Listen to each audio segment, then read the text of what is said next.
주변 사람들이 저희를 뭐라고 생각하겠어요? 술 먹었다고 해서 남한테 상처 주는 건 잘못된 거예요. 김서방, 그만하고 얼른 모시고 들어가게. 사돈이 지금 제정신이겠나? 배우자가 떠난 아픔 때문에 지금 무슨 말을 하고 있는지도 모르고 있을 거야. 엄마도 똑같이 아빠 먼저 보냈었는데도 저렇게 하진 않았죠.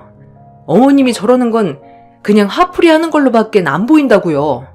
방금 한 말 당장 수습하세요. 너까지 깨감이 어디서 명령질이야? 그동안 내가 너한테 쌓인 불만이 얼마나 많았는 줄 알아? 너희 시아버지가 옆에 있어서 참고 있었던 거지. 네가 우리 집 며느리로 들어온 순간부터 지금까지 마음에 들었던 적 한 번도 없었다. 그간 내 아들 얼굴 보고 싶어서 아무 말도 안 했던 건데 이제 나도 더 이상 참으면서 살지 않을 생각이다. 사돈은 딸 교육을 어떻게 시켰길래 저렇게 버릇이 없어요? 어른한테 얼굴 붉히면서 대드는 게 맞는 거예요? 술을 너무 과하게 드신 것 같은데 이제 그만하시죠. 다른 건 다 참고 넘어갈 수 있지만 제 딸을 욕하는 건 저도 참는데 한계가 있을 것 같네요. 안 참으면 뭐 어쩌게요? 한 대 치시게? 장례식장에 들어간 돈도 상당해서 스트레스 받는데 잘 됐네. 땡값이라도 받아서 본전치기하게 쳐볼 테면 쳐봐요. 아이, 그만 좀 해요. 어머니, 원래 이런 사람이었어요? 그동안 가족들한테 보여줬던 모습들은 전부 다 가식이었던 거예요? 도대체 이러는 이유가 뭐예요? 장례 끝나면 가족들 얼굴 안 보고 싶어서 일부러 이러는 거냐고요? 지금 세령 엄마도 식중독에 걸려서 병원에 있는 것도 신경 쓰이는 게 한두 가지가 아닌데 어머니까지 이러면 정말 힘들다고요. 더 이상 일을 키우지 말고 그만 들어가서 쉬세요. 어머니는 지금 좀 쉬어야 될 것 같아요. 아, 제발 좀 들어가시라고요. 이건 내가 쉬고 싶으면 알아서 들어갈 테니까 밀지 말라고. 야, 이 옆편네야. 뭘 그렇게 쳐다보고 있어? 빨리 상 치우라는 말 안 들려? 일당 주면 되잖아. 시모가 뱉은 마지막 말에 온 가족이 경악을 했고 너무 큰 충격을 받아 다들 놀란 상태였는데 아까 전부터 신경 쓰이던 한 남자가 시모 옆으로 다가왔어요. 젊어 보이는 남자는 남편과 비슷한 나이대 같아 보였는데 시모의 팔을 잡은 뒤 그만하라는 한마디 꺼내자 시모가 그 남자와 눈빛을 주고받더니 갑자기 순한 양처럼 조용해졌습니다. 가족들은 예상치 못한 상황에 당황했고 남편이 시모 옆에 있던 남자에게 누구냐고 물어보는데 아무런 대답도 하지 않고 시모를 끌고 휴게실로 걸음을 옮기더라고요. 남편은 자기를 무시하던 남자의 행동에 기분이 나빴는지 몸을 돌려 세우면서 시모의 팔을 잡고 있는 손을 분리시켰고 목소리를 높이는 순간 시모가 남편의 뺨에 손을 올렸습니다.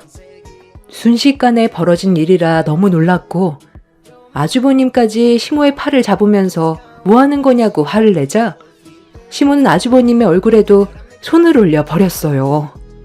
전혀 예상치 못한 광경에 장례식장은 조용해졌는데 병원에 입원해 있었던 형님이 언제 왔는지 시모에게 소리를 질렀어요.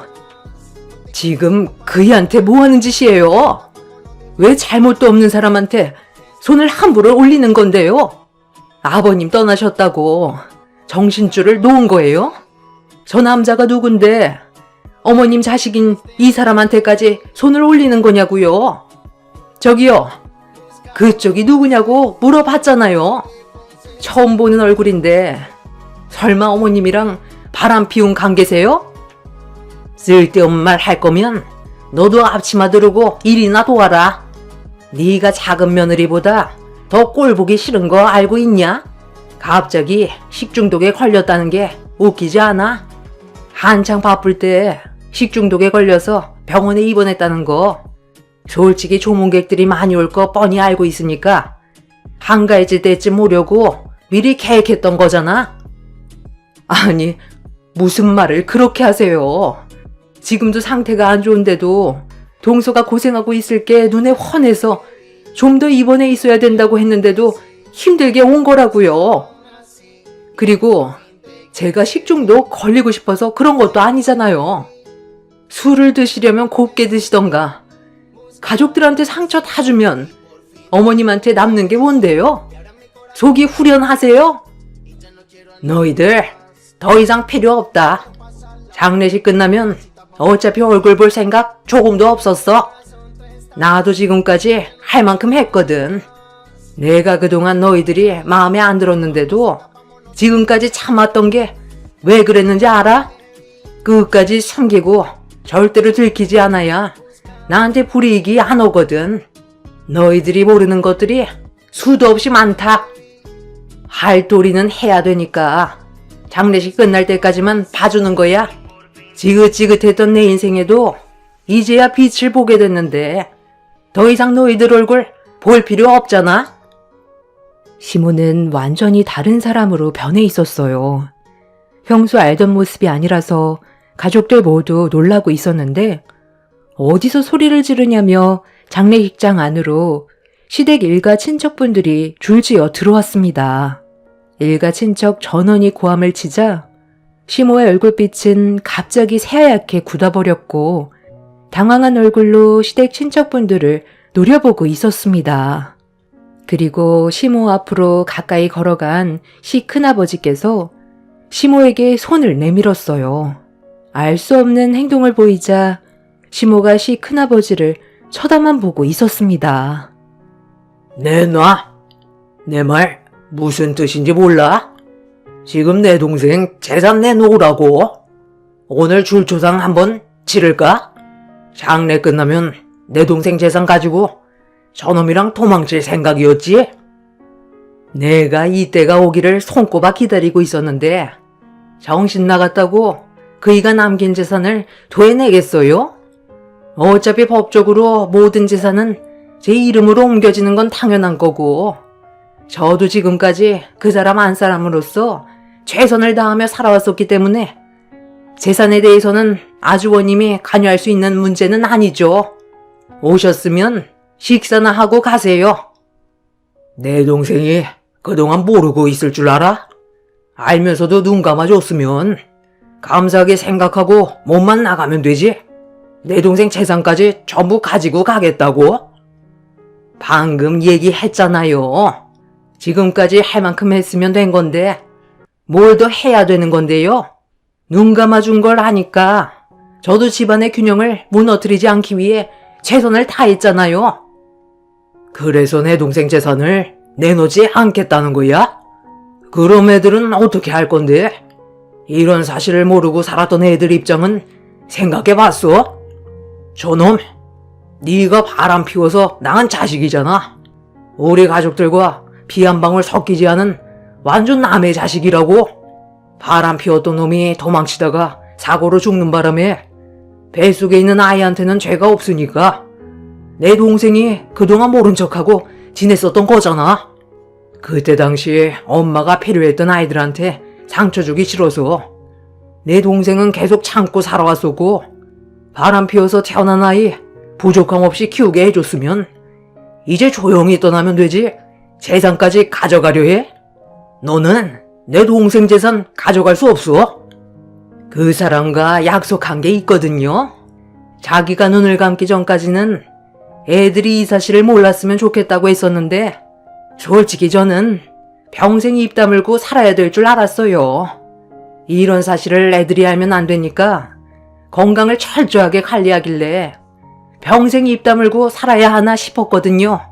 그런데 건강했던 그 사람이 췌장암에 걸려 떠나게 될지 누가 알았겠어요. 얘도 제 배 아파 낳은 또 다른 자식이에요.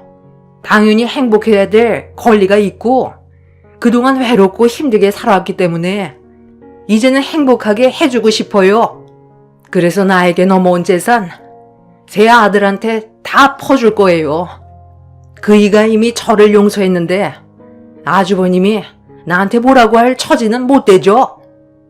아주버님과 남편은 이런 사실을 전혀 알지 못했었는지 엄청난 충격을 받았었고, 시모 옆에 서 있는 남자가 시모의 또 다른 혼의 자식이었다는 거에 혼란스러워하고 있었어요.